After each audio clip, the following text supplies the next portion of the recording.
Welcome back to the YouTube channel. Just want to remind you that we're pushing out content like this almost on a weekly basis, just things that are actually going to move your business to the next level. If you want to be involved and know what comes out next, what you'll do is you'll just hit that little subscribe button. Today, I'm going to be bringing in Karen Liz Albert, and what we're talking about here is how to actually benefit your small business to go further and faster. So we're talking about little things like SEO. We're talking about LinkedIn and how to build a LinkedIn profile that optimizes SEO so that people can find you, and other social media tips and tricks. So without further ado, here's Karen Liz Albert. Services or want to know more about multifamily and what Blue Spruce does, just come find me. And today for our host, Karen. Sorry, Ron. No, come on in. Perfect timing. All right, yep. And for our host, or for our speaker today, Karen, she's going to talk about social media business, and I'll just hand the floor off to you. Thank you. Oh, that's good. You guys hear me okay? Fabulous. How we doing? Okay. Seriously, come on. How we doing? You guys have full bellies, so I really do not want you falling asleep on me, so I'm going to keep you awake, paying attention.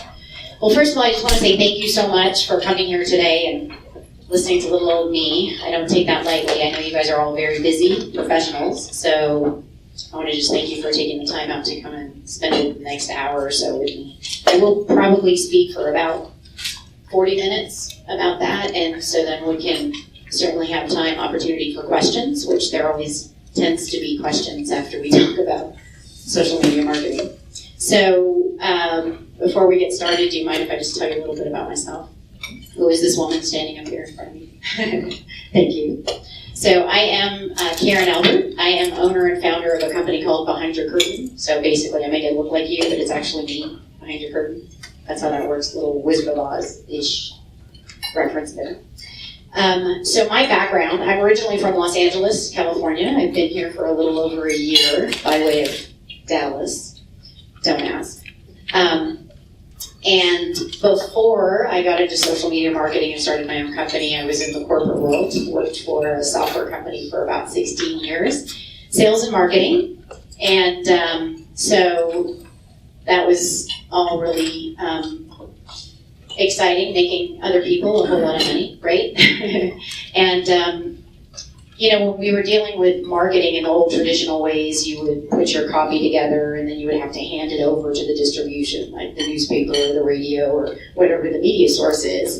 And you were completely dependent upon them getting your message out in front of their market when they say they would, and then you had to pay that, right, as well. So in the mid-2000s, when Facebook came on the scene, I was like, wait a second. So I can put my message in front of whoever I want, whenever I want, and it's free. So I was absolutely fascinated from that perspective, from a marketing perspective. So in the mid-2000s, the company that I worked for, the software company, I'm going to address this a little bit, we actually are noted as one of the early adopters of using the private Facebook groups for the different kind of companies, so the different verticals of software that they were using, so they actually were able to communicate and support each other on how to and cut the overhead costs for the support department down quite a bit. So that was working really well. That was mid-2000s and was on that hamster wheel. And then in 2010, my mom, who was my best friend, my everything, we lived together, she was helping raise my daughter. She died from cancer in 3 months. So I don't know if anybody has had a situation here in their life that has caused them to literally completely reevaluate what they're doing. So that was it for me. I didn't really want her passing to go in vain. I needed to really kind of find a silver lining in that. You know, she was a federal court judge, so she was really all about kind of like having a positive impact and making a change in people's lives. So I decided to part ways with the software company and figure out what I wanted to do. I didn't know what I wanted to do. I just knew it wasn't that. So as I'm in my soul-searching time frame in about 2010, I had a dear friend who was a neighbor, and she comes up to me. She has a nonprofit organization, and she's like, well, you're not doing anything, and I've got a fundraiser, and you know that Facebook thing, and I need your help. So she didn't really give me the opportunity to say no. So fast forward 90 days, the event was a total success. raised lots of money, very successful. And the real estate agents that had donated the space for that event came up to me and they said, so how much would you charge to do our social media? I was like, I'm going to get right back to you on that. So that was opportunity knocking then, right? So that was like almost late 2010, 2011. And I stand here before you today just blessed and honored that I have been able to help hundreds of small business owners understand how to finally strategically use social media to convert 100% of the right customers into paying customers. How's that sound? Is that good or good? Good. Yep. All right, fantastic. So I really apologize because I didn't make enough copies, and I think there's a few of you that might be missing the worksheet that's been handed out. So I apologize, but I don't have any more. So please take notes, and I will make sure that I give you my contact information for those of you that didn't get the worksheet, because this is my copy. But we're going to walk through this worksheet today, and all the contact information is at the bottom. So if those of you that don't have the worksheet, please make sure that you get my business card so we can stay connected if you'd like to. All right, enough about me. I am here for you. So let's go ahead and get started. We're just going to jump right into this process so you can follow along with the worksheet. So there's 3 main points that I'm going to cover here today with you. How many? 3. Okay, good. You are awake. So the first point that I'm going to cover is I'm going to actually help you understand how to define a target market. And then the second point that I'm going to help you understand is how to find that target market on the internet.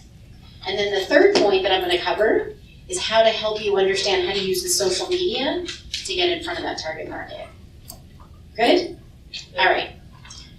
So first point is, let's talk about target market. I will tell you that 90% of the time when customers hire me to help them with their social media, I ask them who their target market is.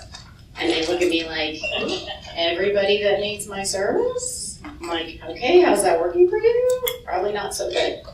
So the way I kind of give the analogy of when you are trying to market yourself to everyone is kind of like the ocean, right? So the ocean is really broad, very vast, very deep. So you're kind of a little fish swimming around in this big, huge ocean with all the other little fish. That's basically your competition that's trying to market to the same market that you're trying to market to.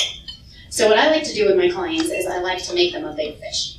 So I don't fatten them up, but what I do is I like to reduce the body of water in which they are marketing themselves to. So I call that a well. It's very narrow and it's very deep. So I'll give you an example. When I was back in Los Angeles, I had a chiropractor that hired me to help him with his social media marketing because it wasn't working very well. So what do you think the first question is that I asked him? Who's your target market? And he looked at me like, hello? Spine, back, neck, like everyone? I went, okay, so how's that working for you? Probably not so good because you've hired me, right? So what I did is I spent some time looking at his existing customers, and what I discovered after spending some time with him is that he had been treating women between the ages of 55 and 75 that were suffering from fibromyalgia. That's a well, right? Now I didn't take away from how he marketed to everybody else, but what I do is I find wells. And the benefit of finding a well is that you get a niche that has a very specific need. You understand the need or problem. Once you understand the need and the problem, you can craft the solution and the message to get in front of that market because you understand the problem yourself. So for the chiropractor, what we did is he came up with $100 unlimited treatment for these women on a monthly basis. We got a single landing page with a domain name that was chiropractorforfibromyalgiatreatment.com. Bam. Used all the top social media channels, drove traffic to that landing page. He tripled his business. Again, I didn't take away from him marketing to everybody. All I did was I found him a well. So if you can start thinking about ways that you can create a well for your business, that's where you're going to start to see a lot more leverage and traction over the efforts that you're going to try and make using the social media channels. And I'll talk about that in a second. So on your worksheet, if you'd like to fill in, basically the definition of a target market is that it makes you a, what do I have on that first page? Let me make sure I get the right one. So a broad market is very broad and makes you a small fish in a very big ocean. So that's the definition of a broad market. Makes you a small fish in a very big ocean. Target market is that it is very narrow and very deep. It makes you a big fish, right? So the goal is to help you become a big fish. And the way that we do that is we narrow or reduce the amount of water that you're going to be marketing to. So why is the target market important? Is that it's going to help you maximize your dollars to get more clients, which is what we all want. So there's another sheet on page 3. Just for purposes of respecting your time, this is something that I'll ask you to do when you go back and you have some time. This is how you can find your well, is take a look at your existing clients. Write down your top 10 customers. These are the customers that you have relationships with. They will give you referrals. You almost have a personal relationship with them. Write down these top 10 clients and then start writing information about profiling these customers. Are they single? Are they married? Are they employed? What's their income? Where's the demographics? Where do they live? Are they college graduates? Are they parents? What's their age? Their race? Their gender? You'll be amazed once you start to profile these existing customers that you're going to see, oh my goodness, I've never even realized that I have actually been servicing this particular profile type of customer. I did this to a real estate group last month, and a very young agent, he'd been an agent for just a couple of years, and he did this and he went, I have been servicing senior citizens, getting them into their final home. And he never even really realized that.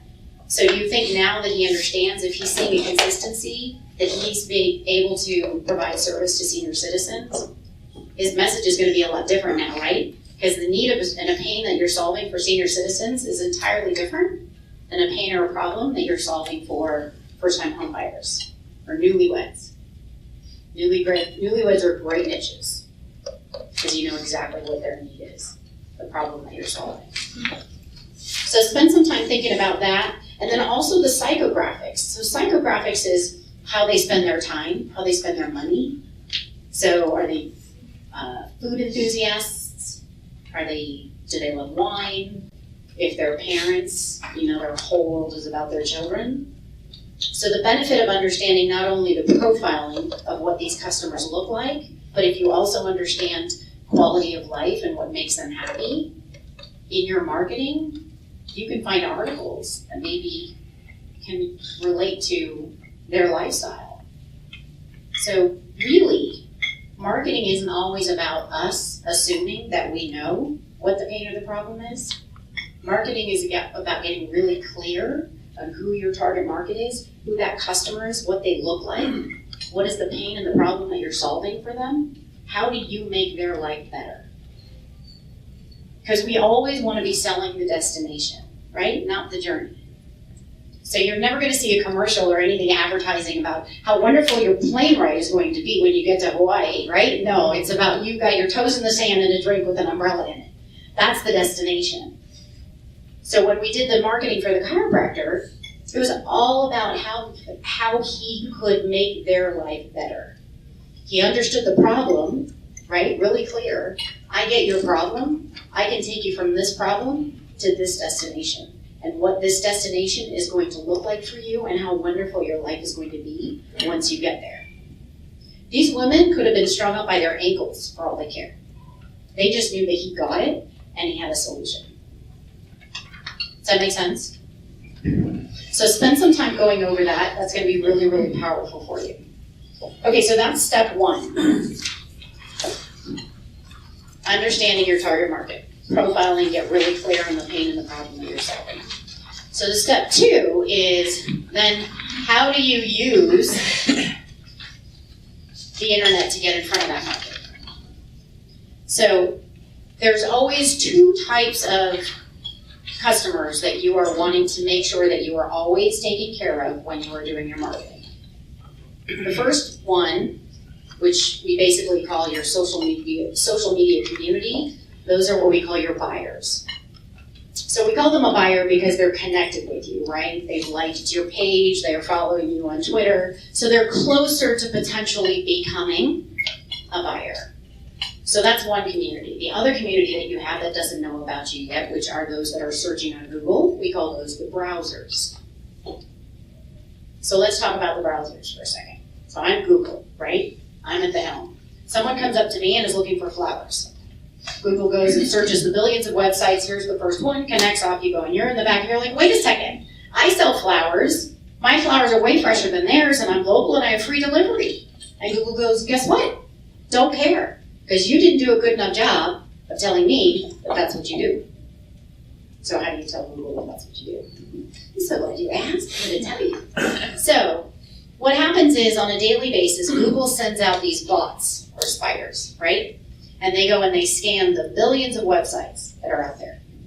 Step one, what they do is they look at the domain name. 1-800-Flowers. It's pretty clear, right? So our job is to make sure that the marketing information that we put out there on the internet allows Google to effectively represent and position you based on the words that people are searching online. So step one is look at your domain name. Are you making it easy for Google or harder for Google to know where to put you? Step two is they then go and scan all of the content that's on your website. So if the words that are all on your website, again, are making it very clear for Google to know how to position you when someone is searching, call that Google juice. So you're going to go up a little bit closer to the front of the line. Then what those spiders do is they go and they scan the top social media channels. So remember how I said there's two communities you always want to be marketing to? The buyers and the browsers. So when you're actually using your social media channels, you're actually also helping the browsers because you're helping Google because it's looking at the content that you're using on the top social media channels. Does that make sense? And the content that you're using on your website and your social media should be talking to who? Target market, right? This is always step one. Who are we talking to? What's the problem you're solving? What's the pain that you're solving? Then you use the words that's going to be related in your marketing to the words that people are searching for you online. So I know you're sitting there and you're asking, so how do I know what those words are that people are searching online? You guys are so smart. I'm going to tell you. So there's actually two tools that I use, and they're free. So we like that four-letter word. So the first one is called adwords.google.com. So this is a tool that is provided to you by Google, and you'll go in there and you'll act as if you're going to set up an actual Google account and you're going to do ads, and you're not. Because the only thing that you're going to do is you're going to use a tool on there that's called Keyword Planner.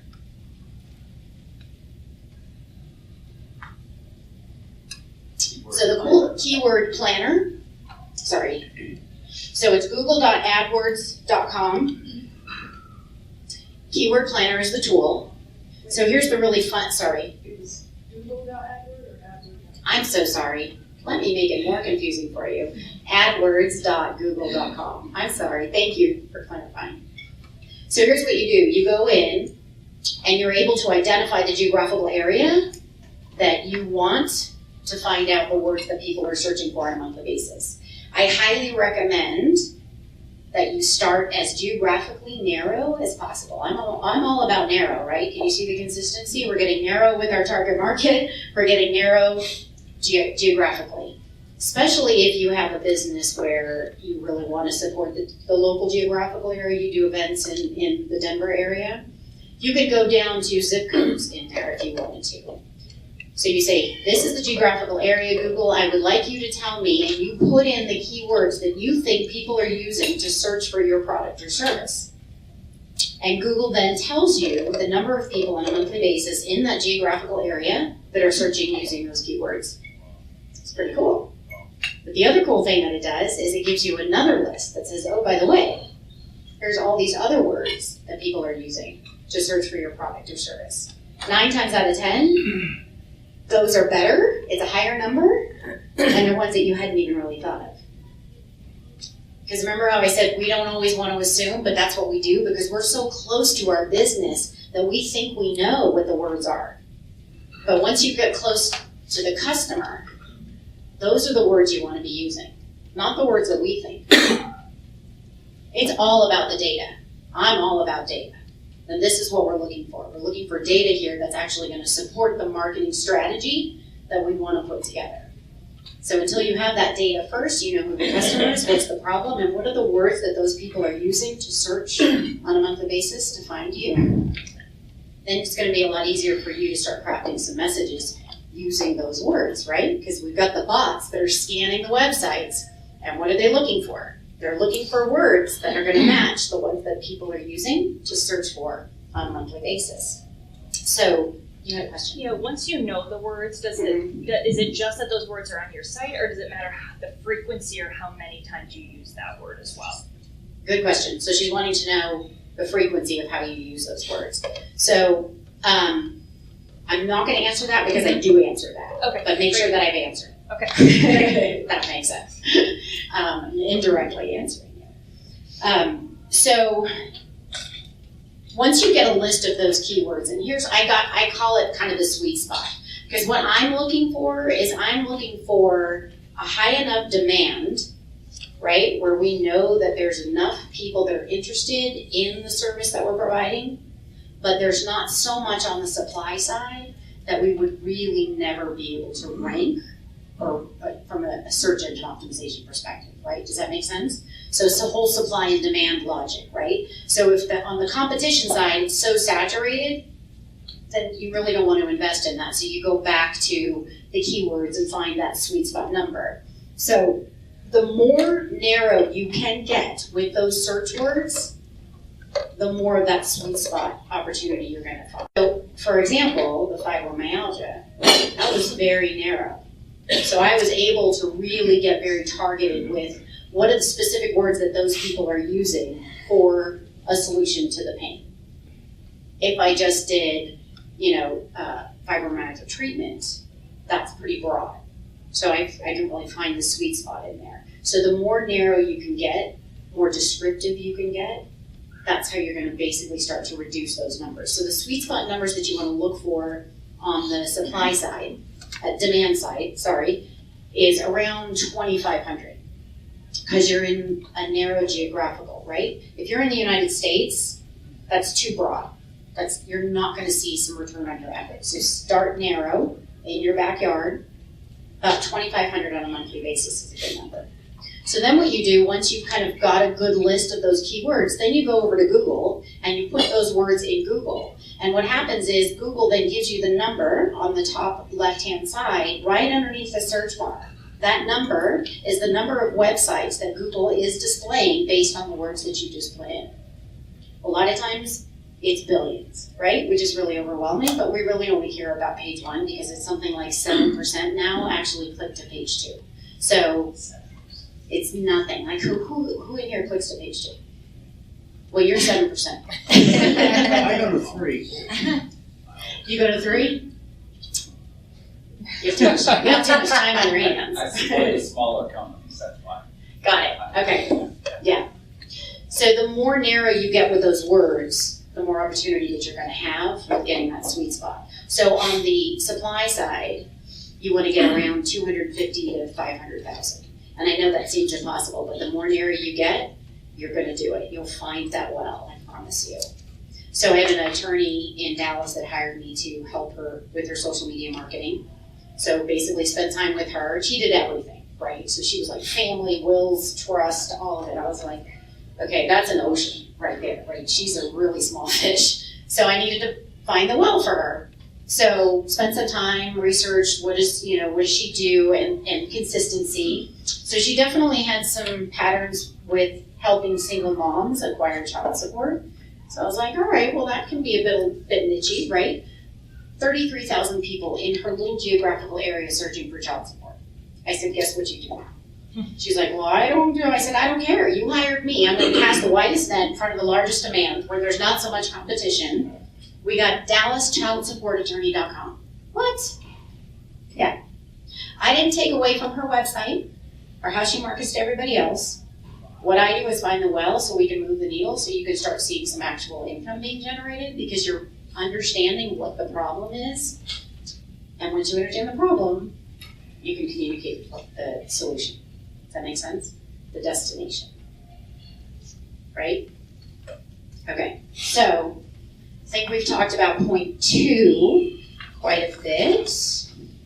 Talked about AdWords. Oh, there's another tool that just came out that I absolutely love that is also free. This is a plug-in to your browser, either Firefox or Chrome, and it's called Keywords Everywhere. Why are you smiling? I love that. Keywords Everywhere? Yes, right?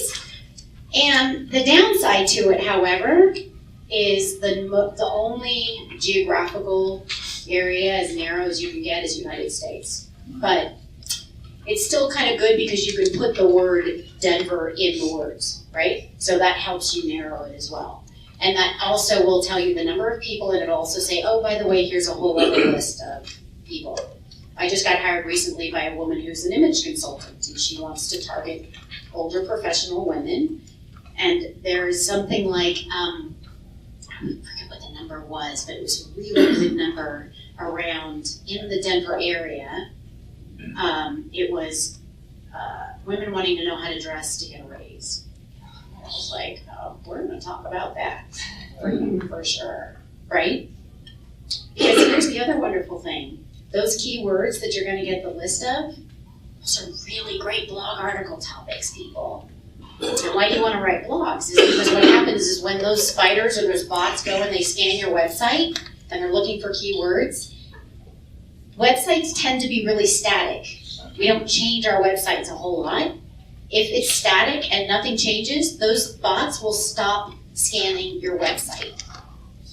It's all an algorithm. It's not somebody sitting there looking at it, trying to interpret it. So how do we feed the algorithm? We feed the algorithm by giving it new, fresh, relevant content. And the content that you add are blog articles. And if you're writing blog articles that contain the keywords that you know that people are searching, because it's also what? Addressing the problem of the target market. Does that make sense? Okay, so we've talked about target market, profiling your past customers. We talked about understanding how to find them and what are the words that they're using. So now we'll talk about how you use the top social media tools to get in front of that target market. So throw out a name of a social media channel. Twitter. You say Twitter? Twitter, what else? LinkedIn, Instagram, Facebook. YouTube. No. No What's Craigslist. What's that? No. So the top channels, the ones that Google scans the bots, What's that? no. No WhatsApp. No. That's more of a communication type of a device, not so much social media. Someone else said YouTube. Yeah, YouTube. Who owns YouTube? Google. Google. Yes. I call it Google nepotism. We do not want to discount the tools that Google is going to favor, right? Don't even use Google Plus. Epic failure. They thought they were going to be able to take market share from Facebook users.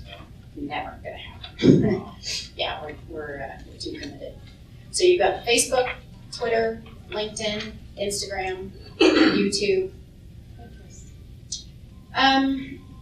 Yeah, not so much. They don't really gather too much information off of Pinterest. Not to say it's a bad one to use. Depends on where your demographic is, right? So again, if you understand who your market is, then you can look at what are the tools that we want to use, because not every market lives on every tool. So if you're what we call a B2B or a business-to-business type of a service provider, you probably want to focus your efforts a lot more on LinkedIn, not quite so much on Facebook. But again, it depends on the service that you're providing. LinkedIn is still hands down the most powerful network-to-network marketing tool. Ask chat. So the last, yeah. Excuse me, qualify network to network. What do you mean by that? Business-to-business networking tool. Yes. B2B. Yes, exactly. So here's the last thing that you do want to always consider as a part of the top social media channels, which most people don't really consider a social media channel, but the reason why I always incorporate it in a social media marketing strategy are the blog articles. So you write a blog article that you know is relevant to your target market and it's containing all of the keywords because you've done the research. You write a blog article, you share it on Facebook, you tweet about it, put it on LinkedIn, you can convert it into a little short video, all with links driving them where? To your website. So your website is the destination. It's really, really important that wherever you're sending them to is going to be consistent with the problem that you're solving, right? That destination is going to change their lives.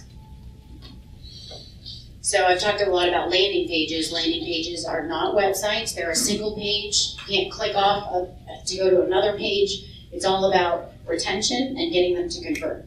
Conversion is picking up the phone, giving me your email, get the free download, whatever that is that you need in order to be able to connect with that person, that target market. Yeah, squeeze page is another thing. Although the concept behind squeeze pages was that it meant to squeeze you farther down into a funnel, and that's like 19. That's old school, not so much now.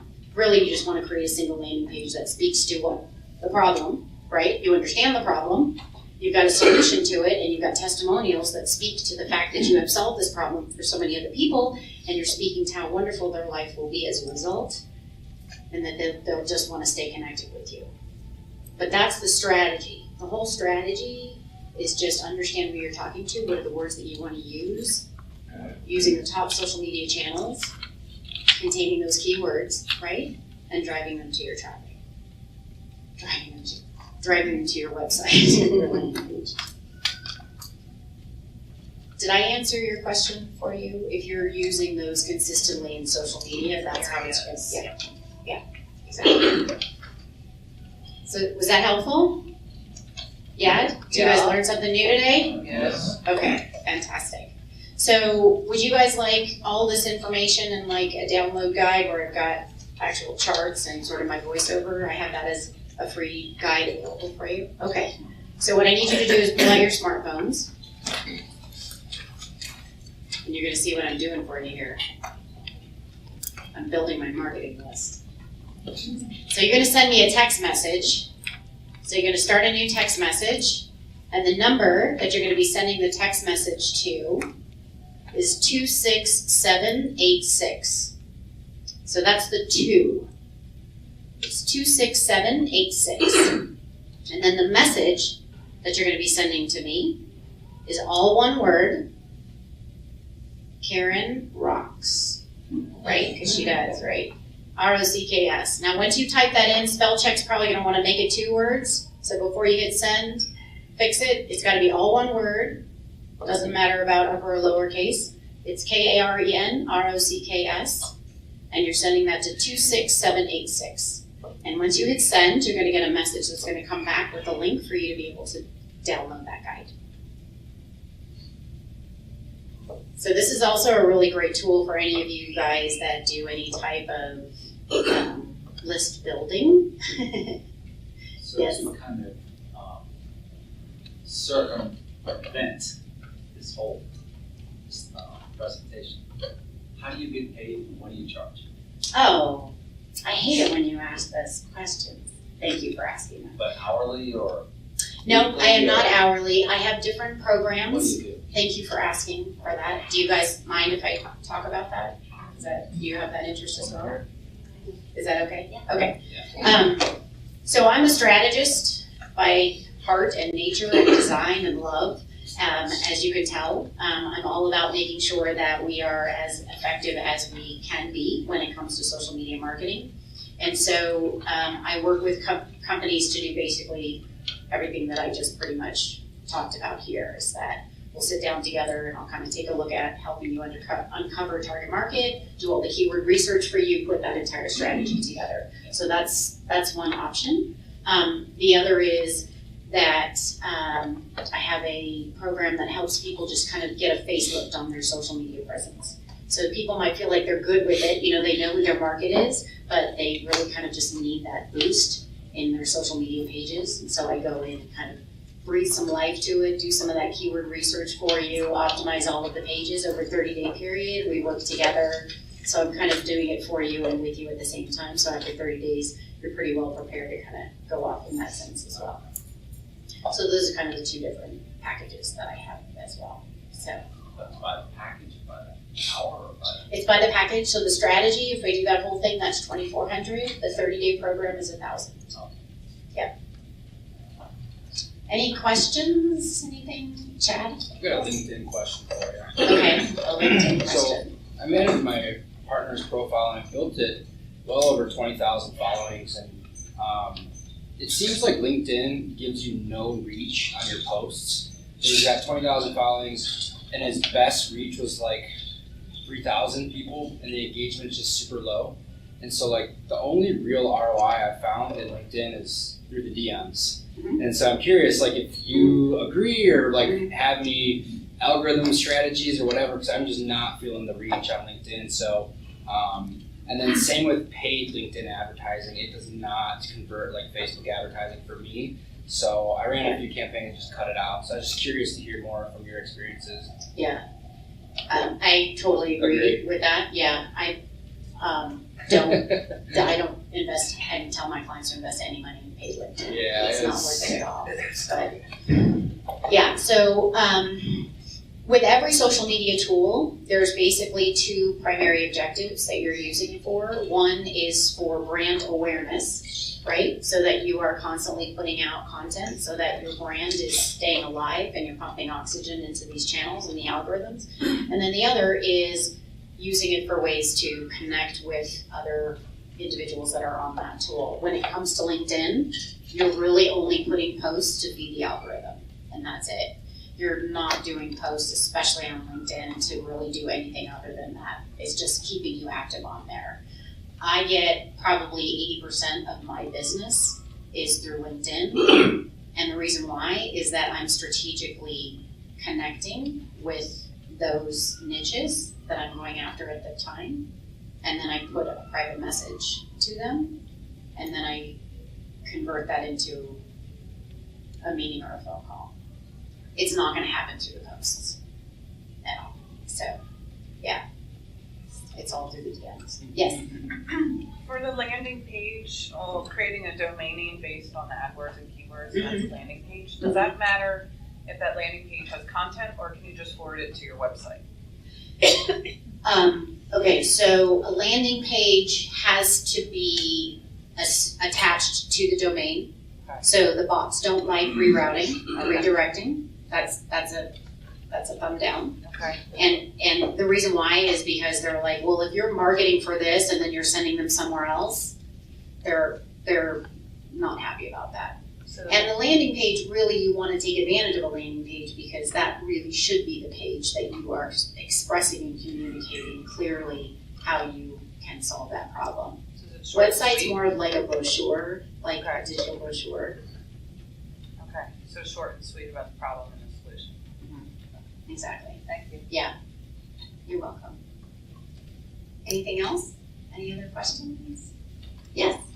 So I guess, and I would obviously agree that narrowing your target market is the best way to effectively market to them. And a lot of us are sort of in a situation To figure out where you should be spending and investing your time and your marketing efforts. So if you have multiple, then start with one, do the research, see what comes up for that. Maybe if that's not the one, then do the research on the others. But, the example that I give you of going back and looking at your past clients is really, really powerful. It really will help. You will start to see some consistencies in them. And we just don't ever think of, doing that, but it will help you. Did that help? Yeah. Might be a little muddy still, yeah. Anybody else?